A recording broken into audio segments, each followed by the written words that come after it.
এই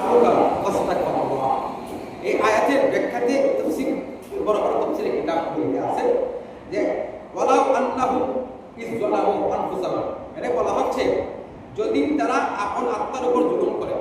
আল্লাহ পাক রব্বুল আলামিন তার বন্ধুকে আল্লাহ আপনার আমার নবীকে আল্লাহ বলতেছেন যদি কেউ তার নিজের আত্মা মানে রুহু, আজকে রুহু আছে বিদায় আমরা বেঁচে আছি, রুহু নাই। একটা ব্যক্তি যদি 3-4 দিন না খাইতে থাকে দেখবে যে সত্যি পারবে না, কি যে ভাই আমি খাওয়া খাইতে পারতেছি না, আমি অসুস্থ হয়ে গেছি। এতে বোঝা যাচ্ছে আপনার শরীরে পুরা দিতে পারতেছে না, হাঁটতে পারতেছে না, কিন্তু রুহুর একটা খাইতে পারছে। আপনি যদি আল্লাহর ইবাদত ছেড়ে দেন, আল্লাহর থেকে মুখ ফিরিয়ে নেন, তখন আপনার রুহুটা কি হয়? দুর্বল হয়। আর এই আত্মারা যদি চলে যাবে, দেওয়ার কোনো দাম নাই, আপনার কোনো দাম নেই, কোনো দাম নাই, কোনো দাম নাই। 24 ঘন্টার ভিতরে দেখো সব কিছু কমপ্লিট, যত কঠিন কাজ হবে। আমরা নিজের সাথে এক্সাম্পল একটা জরুরি কাজ দেখছি, অফিসের লোক মৃত্যুবরণ করছে, কাগজপত্র এমনি কিন্তু 1 বছর লাগে ঠিক করতে, কিন্তু মানুষটা মৃত্যুবরণ করে ছবি তোলা দেখবেন শেষ, কাগজপত্র তারা বাড়িতে বসে টাকা ঠিক আছে কিনা 24 ঘন্টা কমপ্লিট, তার লাগবে কিছু নিয়ে গেছে, তার মাসে নেই, খুব দাম নেই। কার জন্য? হয়তো একজন কার জন্য টাকা পয়সা, কার জন্য তো পাবো, কে কাঁদবে? কাদার কেউ নাই।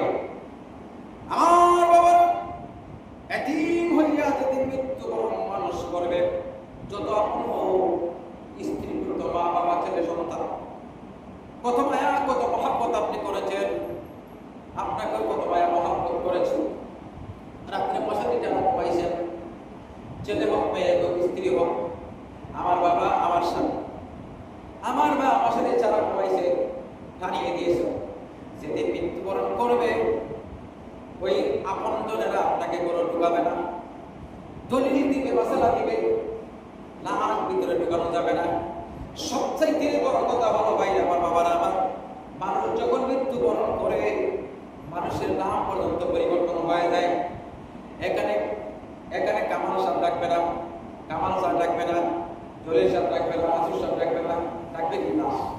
অটোমেটিক খেয়াল করবেন, অটোমেটিক এসে যায়, অটোমেটিক আপনি যাবেন এক জায়গায় মৃত্যু ব্যক্তিকে দেখতে যাবেন, জানলে আপনার দুস্থ হোক, আপনার দুঃখ হোক, আপনার মুখে আসতে পারবেন।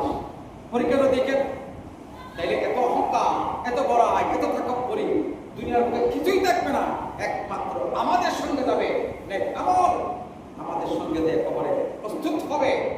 আযাবের ফেরেশতা আসলেও তারা বলবে ওই বন্দাটা দুনিয়াতে সবকিছু করেছে কিন্তু তার আমল ছিল ভালো, সুতরাং খবরে তারা আযাব হবে না। যে সুবহানাল্লাহ, সেই আমলগুলি তেলাওয়াত করি, কোরআনের তেলাওয়াত করেছেন,